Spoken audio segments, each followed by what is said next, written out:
नमस्कार,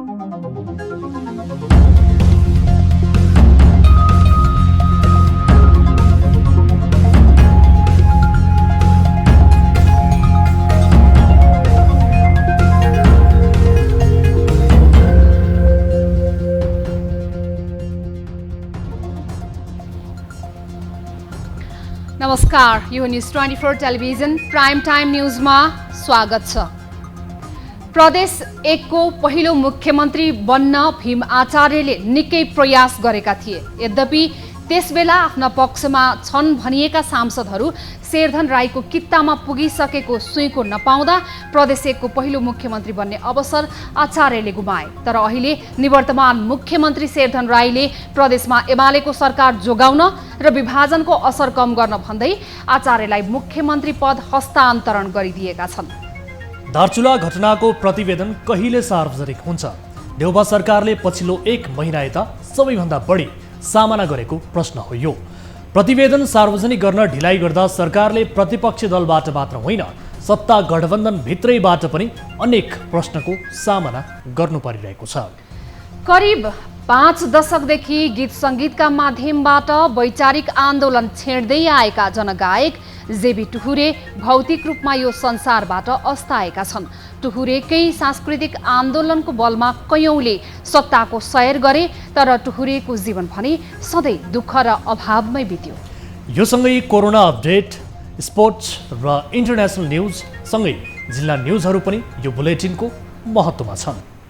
अब prime time न्यूजका headlines.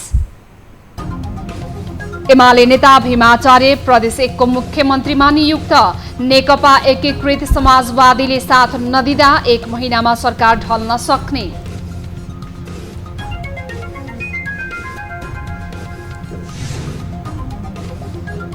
एकीकृत समाजवादी पार्टीको शनाखत विरुद्ध एमाले अदालत जाने, पार्टीले कारवाही गरेको पत्र कार्यान्वयन नगरेको भन्दै संसदीय अभ्यास अनुसार विरोध गर्ने। कामहरू त्यहाँबाट भएका छन्, हामी यसको कानुनी प्रतिवाद गर्छौं।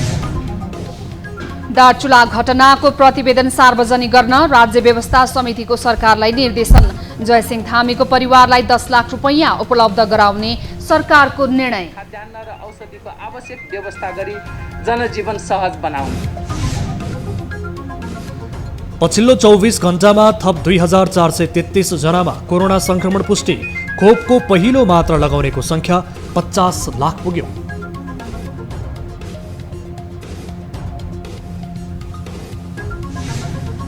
र निजी क्षेत्रका 60 भन्दा बढी कम्पनीले गरे कर छली। कर कार्यालयको 22 अर्ब 84 करोड बेरोजु। राजस्व बक्यौता र चुहावट बढ्यो।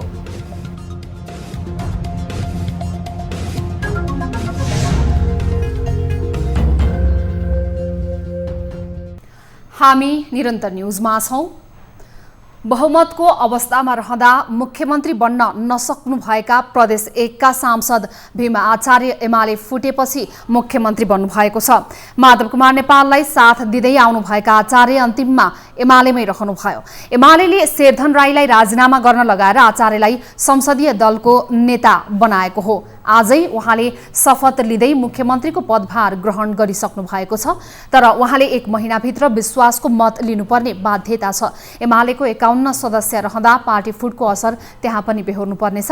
बहुमतका लागि 46 सांसद आवश्यक रहेको प्रदेश 1 मा 5 जना सांसदले मात्र पनि पार्टी छाडे एमाले सरकार अल्पमतमा पर्छ। भर्खरै बनेको नेकपा एकीकृत समाजवादीसँग कम्तीमा 12 सांसद रहेको दाबी रहँदा आचार्यले बहुमत पाउने अवस्था रहँदैन। एकीकृत समाजवादीका अध्यक्ष माधव कुमार नेपालले आफ्नो पार्टीमा नआए समर्थन गर्न नसकिने बताइसक्नु भएको छ। यदि माधव कुमार नेपाल नेतृत्वको नयाँ पार्टीले आचार्यलाई साथ नदिए आचार्य अल्पमतमा पर्नुहुनेछ। नवनियुक्त मुख्यमन्त्री आचार्यले लोकतन्त्र सबल बनाउन आफूले सरकारको नेतृत्व गरेको दाबी गर्नुभएको छ। उता नेकपा एकीकृत समाजवादीका केन्द्रीय सदस्य तथा प्रदेश सांसद राजेन्द्र राईले यो सरकारले विश्वासको मत लिनै नसक्ने जिकिर गर्नुभयो। उहाँले आफ्नै पार्टीको नेतृत्वमा सरकार बन्ने दाबी पनि गर्नुभएको छ। माधव समूहका राजेन्द्र राई, राजन राई, गणेश काम्बाङ र कृष्ण कुमारी राई नेपाल एकीकृत समाजवादीको केन्द्रीय सदस्य हुनुहुन्छ। उपेन्द्र घिमिरे, सुनिता चौधरी, सावित्रा रेग्मी, खिनु लङवाङ, लिम्बू, सरिता थापा र पदम कुमारी गुरुङ पनि समाजवादीमै रहने बताइएको छ, तर को कता भन्ने यकिन भने भएको छैन। नेकपा एमालेबाट फुटेर बनेको एकीकृत समाजवादी पार्टीको शनाखतमा असन्तुष्टि राख्दै कानुनी प्रतिवाद गर्ने निर्णय गरेको छ। ललितपुरको च्यासनमा रहेको तुलसीलाल प्रतिष्ठानमा आज बसेको एमाले केन्द्रीय कमिटिको बैठकले एकीकृत समाजवादीको शनाखतमा निर्वाचन आयोगले विवादास्पद निर्णय गरेको आरोप लगाएको हो। पार्टीले कारबाही गरेको सूचना दिइसकेका व्यक्तिलाई समेत गणना गरेर शनाखत गराउने, अनुपस्थित व्यक्तिलाई पनि शनाखत गराउने निर्वाचन आयोगको कदम विरुद्ध एमालेले कानुनी उपचार खोज्ने भएको हो। त्यसको सूचना दिइसकेका व्यक्तिहरूलाई समेत गणना गरेर शनाखत गराउने, अनुपस्थित भएका व्यक्तिहरूलाई पनि शनाखत गराउने लगायतका केही गलत कामहरू त्यहाँबाट भएका छन्। हामी यसको कानुनी प्रतिवाद गर्छौँ। यस्तै बैठकले सभामुखले पार्टीले कारबाही गरेको पत्र अनुसार सूचना टाँस नगरेकोमा संसदीय अभ्यास अनुसारको विरोध गर्ने निर्णय समेत गरेको छ। त्यस्तै एमालेले नयाँ पार्टीमा गएका नेताहरूलाई निष्कासन गर्दै पार्टीको अभिलेखबाट नाम हटाउने तथा निर्वाचन आयोगमा जानकारी गराउने र फर्कन चाहनेका लागि भने ढोका खुल्ला राख्ने निर्णय गरेको छ। त्यस्तै बैठकले पार्टीको महाधिवेशन र विधान अधिवेशन गर्ने निर्णयलाई अनुमोदन गरेको छ। पार्टी परित्याग गरेर अलग दल दर्ता गरेकाहरूलाई निष्कासन गर्दै पार्टीको अभिलेखबाट उहाँहरूको नाम हटाउने र निर्वाचन आयोगलाई पनि त्यो कुरा जानकारी दिने निर्णय गरेको छ। तर कसैले भुल महसुस गरेर त्यसलाई सच्याउन चाहनुभयो र पार्टी एकतामा फर्किन चाहनुभयो भने उहाँहरूका लागि त्यो ढोका खुल्लै राख्ने निर्णय पनि हामीले गरेका छौँ। बैठकले संविधानले नै परिकल्पना नगरेको स्थानीय तहका पदाधिकारीहरूले पनि नयाँ दलमा जान सक्ने गरी अध्यादेशमा व्यवस्था गरेको भन्दै कुनै भ्रममा नपरी एमालेमा एकताबद्ध हुन अपिल गरेको प्रवक्ता प्रदीप गेवालीले बताउनु भएको छ। 10 बुँदे कार्यान्वयन पनि सुरु भएको एमालेले जनाएको छ। नेकपा एकीकृत समाजवादीका अध्यक्ष माधव कुमार नेपालले आफूहरूलाई एमालेले निष्कासन गरे पनि विद्रोह गर्नु परेको बताउनु भएको छ। आज काठमाडौँमा पत्रकार सम्मेलन गर्दै अध्यक्ष नेपालले केपी ओली जनताको जिम्मेवारीबाट भागिसकेको पार्टी तहस नहस पार्न उद्यत भएको आरोप लगाउनुभयो।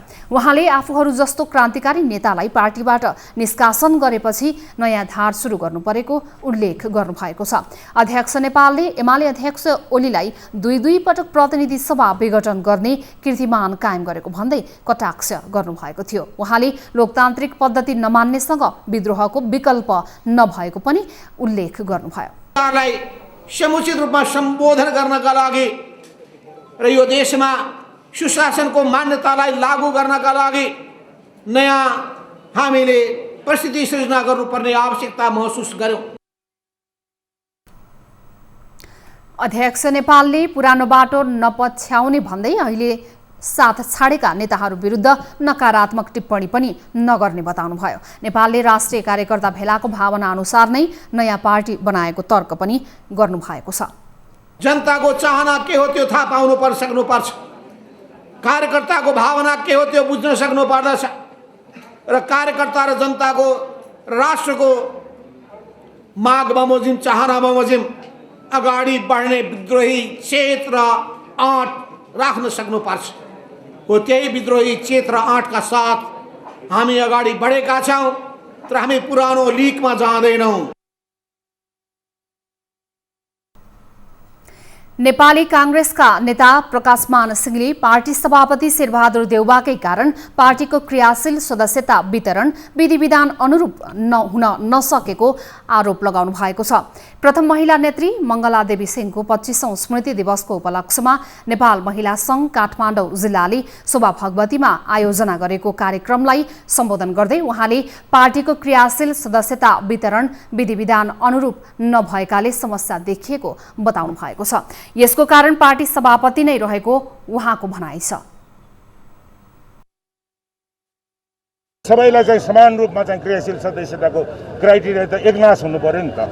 उहाँको आफ्नो मान्छेहरूलाई चाहिँ क्राइटेरिया नचाहिने कहाँबाट हुन्छ त्यसमा? यदि उहाँलाई चाहिँ यसमा पनि जबरजस्त गर्नुभयो भने हामीलाई पनि थाहा छ नेपाली कङ्ग्रेसको इतिहास कस्ता कस्ता तानाशाहलाई चाहिँ हामीले चाहिँ अब यो चाहिँ के छ भन्दाखेरि अब ढालेका छौँ भने पार्टीभित्र कोही तानाशाह बन्द खोज्छ भने त्यसलाई चाहिँ हामी चाहिँ सशक्त रूपमा यो चाहिँ डेमोक्रेटिक नर्म्सभित्र बसेर के गर्नुपर्छ हामी चाहिँ देखाउँछौँ।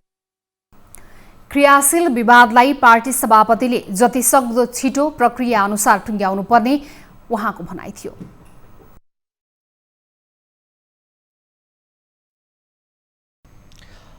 हामी निरन्तर न्यूजमा छौं। प्रतिनिधि सभा अन्तर्गतको राज्य व्यवस्था तथा सुशासन समितिको सिंहदरबारमा बिहिबार बसेको बैठकले दार्चुला घटनाको सत्य तथ्य सार्वजनिक गर्न सरकारलाई निर्देशन दिएको छ। बैठकले उक्त घटनामा कूटनीतिक पहलद्वारा दोषीलाई कानुनी कारबाहीको व्यवस्था गर्न सरकारलाई निर्देशन दिएको हो। त्यस्तै बैठकले दार्चुलाको ब्यास क्षेत्रको सुरक्षा तथा आवत जावतका लागि सडक पुल लगायतका पूर्वाधार यथाशीघ्र निर्माण गर्न पनि सुझाव दिएको छ। क्षेत्रका स्थानीय बासिन्दाको सुरक्षा तथा आवत जावतको लागि आवश्यक पर्ने पुल, मोटर बाटो लगायतका स्थानीय पूर्वाधारहरू यथाशीघ्र निर्माण गर्ने, दार्चुलादेखि टिङ्करसम्मको सडक निर्माण कार्य यथाशीघ्र सम्पन्न गर्ने, ट्विनलाई तत्काल विस्थापित गरी झोलुङ्गे एवं पक्की पुलको व्यवस्था गर्ने र ती क्षेत्रका बासिन्दाका लागि हाललाई खाद्यान्न र औषधिको आवश्यक व्यवस्था गरी जनजीवन सहज बनाउने। बैठकले निर्मला पन्तको बलात्कारपछि हत्या भएको घटनाको 3 वर्ष पूरा हुँदा पनि कानुनी कारबाही हुन नसकेको भन्दै छिटोभन्दा छिटो दोषीलाई कानुनी कारबाहीको दायरामा ल्याउन पनि निर्देशन दिएको छ। त्यस्तै बैठकमा गृहमन्त्री बालकृष्ण खाँडले उक्त घटनाका विषयमा छानबिन गर्न गठित समितिले प्रतिवेदन तयार गर्ने क्रममा रहेको जानकारी दिनुभयो। छिट्टै सत्य तथ्यका आधारमा रिपोर्ट सार्वजनिक गरिने उहाँको भनाइ छ। त्यस्तै निर्मला पन्तको बलात्कारपछि हत्या भएको घटनाको अनुसन्धान अहिले पनि जारी रहेको गृहमन्त्रीले जानकारी दिनुभयो। जयसिंह धामीको सन्दर्भमा त अहिले अब छानबिन समितिले छानबिन गरेको रिपोर्ट नबुझाइसकेका हुँदाखेरि अब त्यहाँको छानबिन गर्ने र रिपोर्ट बुझाउने क्रममै छानबिन समिति रहेको छ। अब छानबिनकै क्रममा छ र यो लामो समय पनि लागिसकेको छ। बैठकमा समिति सदस्यहरूले दार्चुला घटनाको सत्य तथ्य छिटो सार्वजनिक गर्दै दोषीलाई कडा कारबाही गर्नुपर्ने बताएका थिए। साथै उनीहरूले पीडित परिवारलाई आवश्यक राहत दिन पनि सरकारको ध्यान आकर्षण गराएका थिए। यो विषय पीडितलाई न्याय दिनुपर्ने होला, पीडितलाई क्षतिपूर्ति दिनुपर्ने होला, यो पाटोमा सरकार किन मुन्छ? आज 27 दिनसम्म एउटा व्यक्तिले यति गम्भीर विषय, यति सदनदेखि सडकसम्मको बनेको विषयमा हामी किन गम्भीर बन्न सकिरहेका छैनौँ? हामी किन लाचार छौँ? यो विषयलाई गम्भीरतापूर्वक सरकारले लिनुपर्दछ र मलाई विश्वास छ गम्भीरतापूर्वक लिएको पनि छ। छानबिन समिति बनेको छ, तर त्यसले रिपोर्ट दिने क्रम ढिला भयो। जति छिटो हुन सक्दछ यथासम्भव छिटो यो सत्य तथ्य सार्वजनिक गर्नुपर्दछ। गत साउन 15 गते महाकाली नदी पार गर्नका लागि तुइन तर्ने क्रममा खसेर दार्चुलाको ब्यास गाउँपालिका 2 का जयसिंह धामी बेपत्ता भएका थिए। उक्त घटनामा भारतीय एसएसबीले तुइन खोलिदिएको बताइएको छ। त्यसपछि उक्त घटनाबारे छानबिन गर्न गृह मन्त्रालयले छानबिन समिति गठन गरेको थियो। सरकारले दार्चुला स्थित महाकाली नदीमा बेपत्ता भएका जयसिंह धामीको परिवारलाई सहयोग स्वरूप 10 लाख रुपैयाँ उपलब्ध गराउने निर्णय गरेको छ। प्रधानमन्त्री निवास बालुवाटारमा बिहिबार बसेको मन्त्री परिषद बैठकले गत साउन 15 गते महाकाली नदी पार गर्नका लागि तुइन तर्ने क्रममा खसेर बेपत्ता भएका दार्चुलाको ब्यास गाउँपालिका 2 का धामीको परिवारलाई सहयोग स्वरूप 10 लाख रुपैयाँ उपलब्ध गराउने निर्णय गरेको सरकारका प्रवक्ता ज्ञानेन्द्र बहादुर कार्कीले जानकारी दिनुभयो।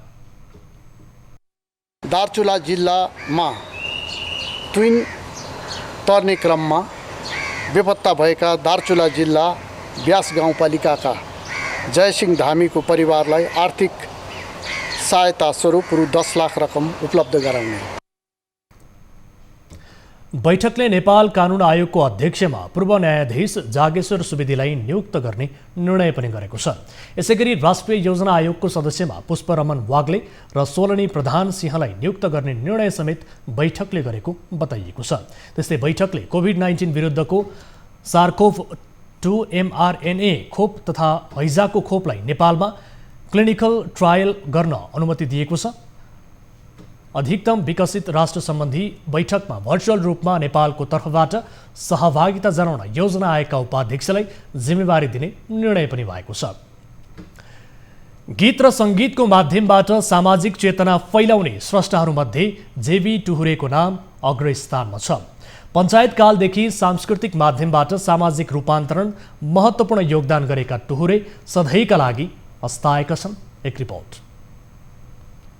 आमा दिदी बहिनी हो कति बस्छौ दासी भई चोखो सधैँ प्यासी बनेर।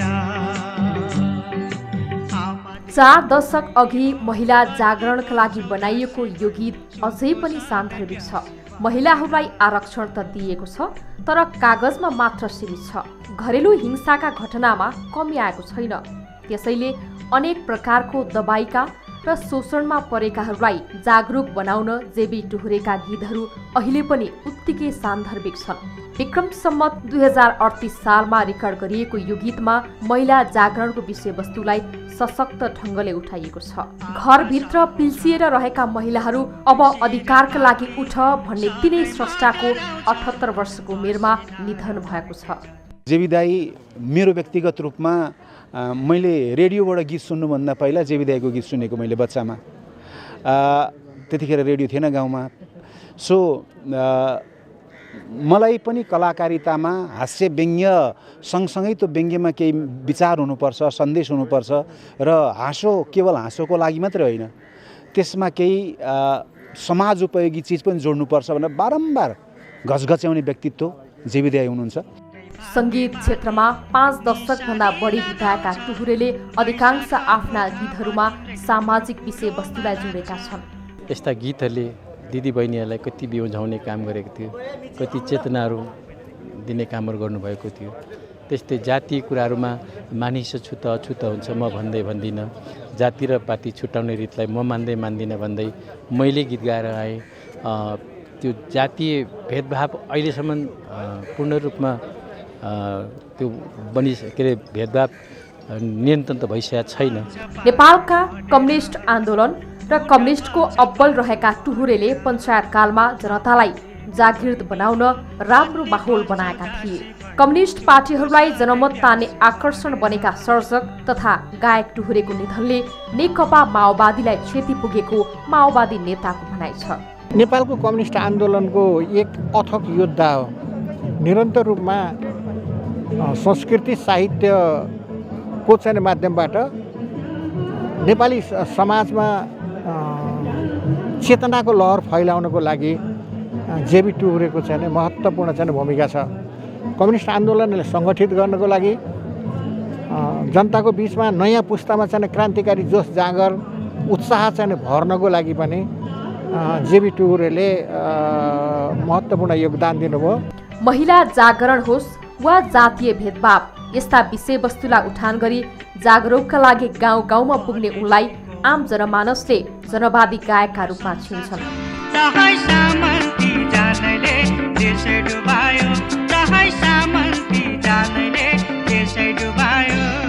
टुहुरेको बिहिबार बहेदा अस्पतालमा उपचारका क्रममा निधन भएको हो। टुहुरे मुटु, फोक्सो, मधुमेह र उच्च रक्तचाप लगायतबाट पीडित थिए। न्युज 24 टेलिभिजनका लागि क्यामेरामा विनोद बजगाईको साथमा टिभी जर्नालिस्ट पुष्पा शर्माको रिपोर्ट। उज्यालो किरण अँध्यारो चिर्ने आज ये शक्ति उर्दछ, उर्केको दादी चाहिँ अगाडि बढ्ने शक्तिशाली जीवन हाम्रो छ। नेपालमा बिहिबार थप 2433 जनामा कोरोना भाइरसको संक्रमण पुष्टि भएको छ। देशभर गरिएको 9702 पीसीआर परीक्षणका क्रममा 2052 र 4672 एन्टिजेन परीक्षणका क्रममा 381 जनामा कोरोना संक्रमण पुष्टि भएको स्वास्थ्य मन्त्रालयले जनाएको छ। यो सँगै नेपालमा कोरोना संक्रमितको संख्या 8,36,883 पुगेको छ। त्यस्तै कोरोनाका कारण थप 26 जनाको मृत्यु भएको छ। हालसम्म नेपालमा 10,638 जनाले कोरोनाकै कारण ज्यान गुमाएका छन्। त्यस्तै थप 1929 संक्रमित कोरोना मुक्त हुँदा हालसम्म नेपालमा 7,05,893 संक्रमित कोरोना मुक्त भएका छन्।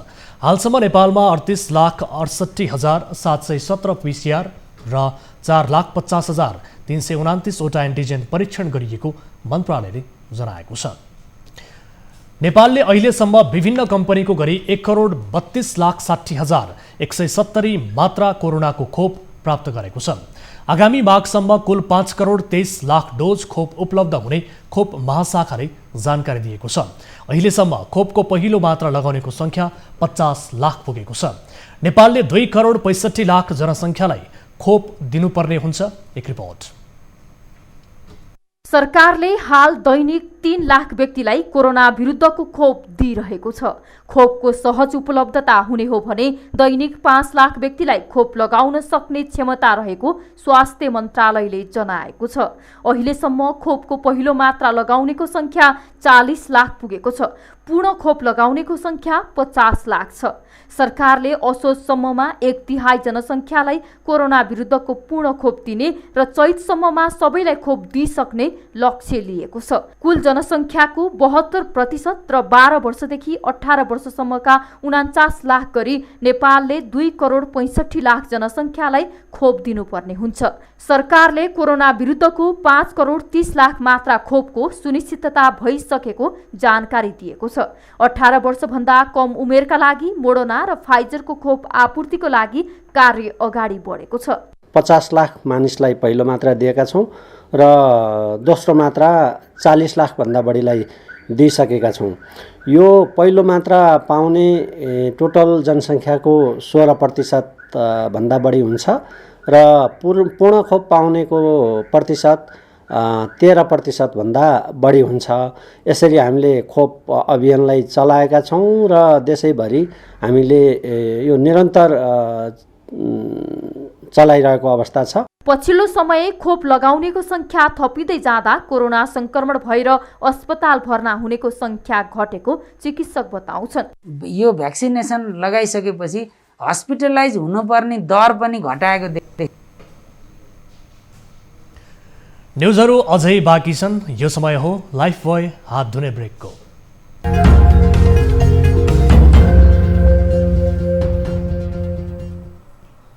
हामी निरन्तर न्युजमा छौँ। निजी क्षेत्रका 60 भन्दा बढी कम्पनी तथा फर्महरूले कर छली तथा राजस्व हिनामिना गरेका छन्। महालेखा परीक्षकको कार्यालयले 22 अर्ब 84 करोड राजस्व बेरोजु रहेको उल्लेख गरेको छ। बजेटमा लिएको लक्ष्य अनुरूप कर असुली हुन नसक्दा कर छली तथा अनियमितता हुने गरेको छ। एक रिपोर्ट। निजी कम्पनीहरूले विभिन्न शीर्षकमा कर छुट तथा मिनाहा लिँदा राजस्व बेरोजु र अनियमितता बढेको हो। महालेखाले विभिन्न निजी तथा व्यापारिक कम्पनीहरूले 22 अर्ब 84 करोड बराबरको राजस्वको बेरोजु रहेको जनाएको छ। महालेखाले उल्लेख गरेको राजस्व बेरोजु मध्ये पेस्की र अनियमित तथा असुल गर्नुपर्ने बेरोजु 15 अर्ब 35 करोड रहेको छ। त्यसैगरी आयकरतर्फ 11 अर्बको बेरोजु देखिएको छ। मूल्य अभिवृद्धि कर भ्याट 4 अर्ब 65 करोड र अन्तशुल्कतर्फ 4 अर्ब रुपैयाँ कर मिनाहा तथा छुटको रूपमा छली भएको छ। महालेखाको 54औं प्रतिवेदनले उल्लेख गरेको कर मिनाहा तथा छुटको कर छली भने असुली हुन सकेको छैन। महालेखा परीक्षकको पछिल्लो प्रतिवेदनले 22 अर्ब 84 करोड 67 लाख असुल गर्नुपर्ने बेरोजु उल्लेख गरेको छ। महालेखा परीक्षकको प्रतिवेदन अनुसार गत वर्षको भन्दा राजस्व बक्यौता पनि बढेको छ। गत वर्ष राजस्व बक्यौता 1 खर्ब 97 अर्ब रहेको थियो भने पछिल्लो आर्थिक वर्ष राजस्व बक्यौता 18 अर्ब थप भएर 2 खर्ब 15 अर्ब पुगेको छ। विभिन्न निजी कम्पनी तथा व्यापारिक फर्महरूले असुल गर्नुपर्ने बेरोजु 15 अर्ब 35 करोड पुगेको छ। विभिन्न कम्पनी तथा फर्महरूले कर मिनाहा तथा छुटको नाममा कर छली तथा राजस्व अनियमितता हुने गरेको विज्ञहरूको भनाइ छ। महालेखा परीक्षकको प्रतिवेदन अनुसार नै भ्याट चाहिँ नि अघिल्लो सालभन्दा यो साल जस्तै भ्याट डेबिट 11 अर्ब थियो छ भनेदेखि जुन राजस्व दाखिला हुने भ्याट क्रेडिट चाहिँ नि 42 अर्ब रुपियाँ छ जुन व्यवसायलाई फिर्ता दिनुपर्ने। यो अघिल्लो सालभन्दा 3.77 गुणा यो डेबिट र क्रेडिटमा चाहिँ अन्तर देखिन्छ। यसरी चाहिँ नि भनौँ न एउटा राजस्व क्षेत्रमा चाहिँ बेरोजु बढेको अवस्था हो। महालेखा परीक्षकको प्रतिवेदनले उल्लेख गरेको राजस्व बेरोजु र बक्यौताको रकम हरेक वर्ष बढ्दो छ। निजी क्षेत्रका कम्पनी तथा सरकारी स्वामित्वमा बेरोजु तथा आर्थिक अनियमितता बढेको देखिन्छ। अर्थ मन्त्रालय अन्तर्गतको बेरोजु बढ्दा सरकारको ढुकुटीमा आउने रकम आउँदैन। राजस्व चुहावट तथा अनियमितता नियन्त्रण हुन सकेको छैन। प्रशासकीय लापरवाही तथा कमजोरीले गर्दा कर तथा राजस्व क्षेत्रमा अनियमितता बढेको देखिन्छ। कर तथा राजस्व कार्यालयहरूले काम पारदर्शी र प्रभावकारी हुन नसक्दा हरेक वर्ष कर तथा राजस्व असुली बढ्ने क्रममा छ। न्युज 24 टेलिभिजनका लागि टिभी जर्नलिस्ट नवराज चालिसेको रिपोर्ट। वीरगञ्ज महानगरपालिकाको वडा नम्बर 22 मनियारी स्थित सर्वोत्तम स्टिल प्रालीमा आगलागी हुँदा 15 जना कामदार घाइते भएका छन्। उद्योगको ग्यास प्लान्टमा फलाम पगाल्ने भट्टीमा ग्यास लिक भई पड्किएर आगलागी भएको प्रहरीले जनाएको छ। आगलागीमा परि उद्योगमा कार्यरत एक नेपाली सहित 14 जना भारतीय घाइते भएका छन्। घाइते मध्ये 7 जनाको अवस्था गम्भीर रहेको पर्साका प्रहरी नायब उपरीक्षक ओम प्रकाश खनालले जानकारी दिनुभएको छ। घाइतेको गण्डक स्थित नारायणी वयोदय अस्पतालमा उपचार भइरहेको छ। आगलागी दिउँसो 12:45 भएको थियो। वीरगञ्ज महानगरपालिकाको वारू यन्त्रको सहयोगमा आगलागी नियन्त्रणमा लिइएको थियो। आगलागीबाट उद्योगमा भएको क्षतिको एकिन विवरण भने आइसकेको छैन। 2072 सालको भूकम्पले ढलेका काठमाडौँका विभिन्न सम्पदाको पुनर्निर्माण अझै सकिएको छैन। कतिपय सम्पदाहरू उठे तर विश्व सम्पदा सूचीमा सूचीकृत काठमाडौँको पहिचानसँग जोडिएको काष्ठमण्डप भने अझै उठ्न सकेको छैन। एक रिपोर्ट। 2072 सालको भूकम्पबाट क्षतिग्रस्त काष्ठमण्डपको पुनर्निर्माणको काम भूकम्प गएको 6 वर्ष बितिसक्दा पनि सम्पन्न हुन सकेको छैन। अन्य कतिपय धरोहरहरू उठिसक्दा पनि काठमाडौँको पहिचानसँग जोडिएको काष्ठमण्डप पुनर्निर्माण सम्पन्न हुन सकेको छैन। 7औं शताब्दीमा एउटै रुखको काठबाट निर्माण भएको यो सम्पदा लिच्छवीकालीन शैली र प्रविधि प्रयोग गरेर पुनर्निर्माण गरिँदैछ। 2075 को वैशाखबाट काठमाडौँ महानगरपालिकाको सहयोगमा काष्ठमण्डप पुनर्निर्माण समितिले सुरु गरेको काष्ठमण्डप पुनर्निर्माणको काम 90% सम्पन्न भइसकेको दाबी छ। हाम्रो काष्ठमण्डप चाहिँ करिब भूकम्पको यो गत वैशाख 6 वर्ष करिब लागेको छ हैन। यो बीचमा विभिन्न कारणले सुरुमा हुन सकेन। प्रयास सबैले गरेको हो तर प्रयास कुनै सार्थक नहुन सक्छ। जब हामी 75 साल वैशाख 18 गते हाम्रो कमिटी गठन भयो, त्यसपश्चात हामी सबै निरन्तरताका साथ लागेर आज करिब सक्ने अवस्थामा पुगिसकेका छौँ हैन। करिब हामी 90% भन्दा बढी माथि काम सकेका छन्।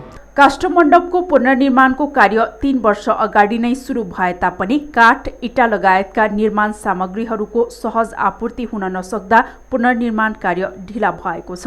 पुरातत्व विभाग र बेलायतको जुराम युनिभर्सिटीले गरेको अनुसन्धानबाट काष्ठमण्डपमा 5औं शताब्दीका केही काठहरू समेत भेटिएको पाइएको छ।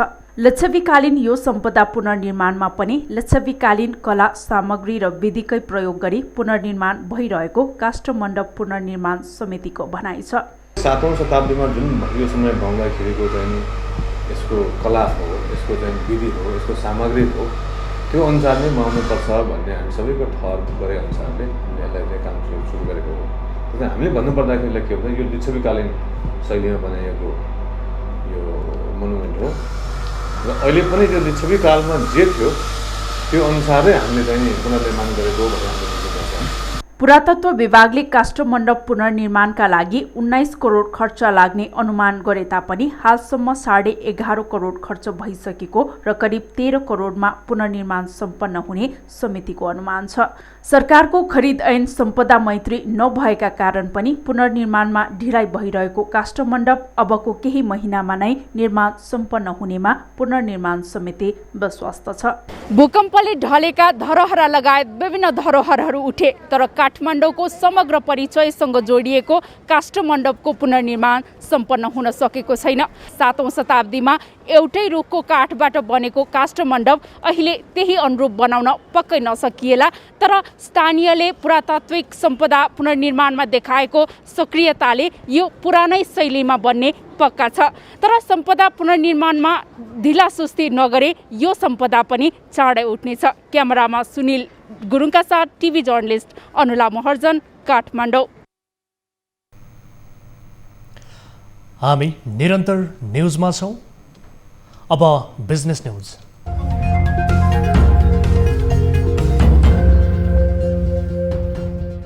बिहिबार टाटा मोटर्सको नेपालका लागि आधिकारिक वितरक सिपर्दी ट्रेडिङले एक कार्यक्रम गर्दै यूएसपी नयाँ टाटा सफारी सार्वजनिक गरेको हो। 7 सिट क्षमताको टाटा सफारीको बाहिरी आवरणसँगै भित्री डिजाइन गरिएको छ।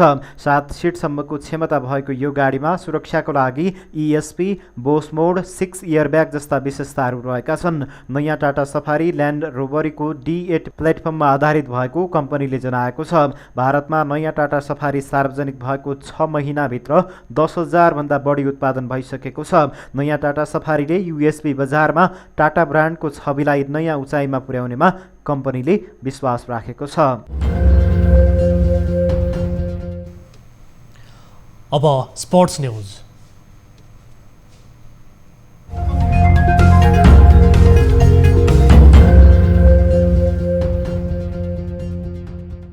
राष्ट्रिय टोलीका लेग स्पिनर सन्दीप लामिछाने आगामी सिजनको बिग ब्यास लिगका लागि होवर्ड हुरिकेन्समा अनुबन्ध भएका छन्। हुरिकेन्सले बिहिबार लामिछानेले हुरिकेन्सबाटै BBL खेल्ने जनाएको हो। अघिल्लो सिजन हुरिकेन्सबाट 8 खेलमा 8 विकेट लिएका लामिछानेले राम्रो प्रदर्शन गरेका थिए। उनले सन् 2018 को सिजनमा मेलबर्न स्टार्सबाट BBLमा डेब्यू गरेका थिए। सन्दीप हाल विश्वकप लिग 2 अन्तर्गतको त्रिदेशीय सिरिजका लागि ओमानमा छन्। यो वर्ष कोभिड महामारी चलिरहँदा फ्रेन्चाइज क्रिकेटमा सहभागिता जनाउन उनलाई कठिन परिरहेको छ। पछिल्लो समय Pakistan super league, vitality cricket, the 100 लगायतका प्रतियोगितामा अनुबन्धित भएर पनि सहभागिता जनाउन सकेनन्। यस्तै पछिल्लो सिजन इन्डियन प्रिमियर लिगमा उनी अनुबन्धित नै भएका थिएनन्। नेपाली फुटबल टिमले साफ च्याम्पियनसिपको तयारी कतारको दोहामा गर्ने भएको छ। मुख्य प्रशिक्षक अब्दुल्लाह अल्मुताइरीको आग्रह र कतार फुटबल सङ्घको सहयोगमा नेपाली राष्ट्रिय फुटबल टिमले दोहामा करिब 2 साता प्रशिक्षण गर्नेछ। बन्द प्रशिक्षणका लागि नेपाली टोली भदौ 25 मा दोहा उड्ने अखिल नेपाल फुटबल सङ्घ एन्फाले जनाएको छ। बन्द प्रशिक्षणका लागि हाल पोखरामा प्रशिक्षणरत 25 सदस्यीय टोली कतार प्रस्थान गर्नेछ।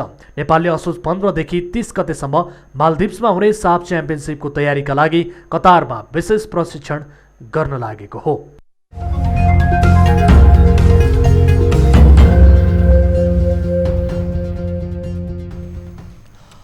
अब प्राइम टाइम न्युज सक्नु अघि हेडलाइन्स फेरि एकपटक। एमाले नेता भीम आचार्य प्रदेश 1 को मुख्यमन्त्रीमा नियुक्त। नेकपा एकीकृत समाजवादीले साथ नदिँदा 1 महिनामा सरकार ढल्न सक्ने।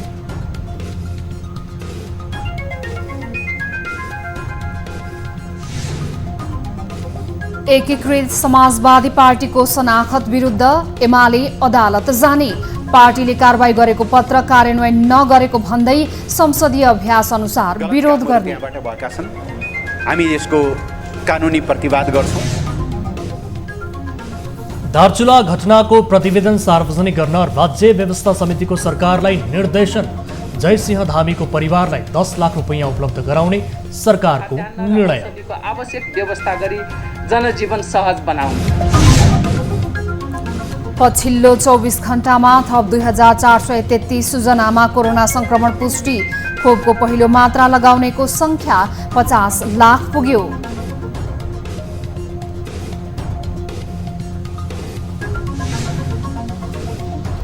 र निजी क्षेत्रका 60 भन्दा बढी कम्पनीले गरे कर छली। कर कार्यालयको 22 अर्ब 84 करोड बेरोजु राजस्व बक्यौता र चुहावट बढ्यो।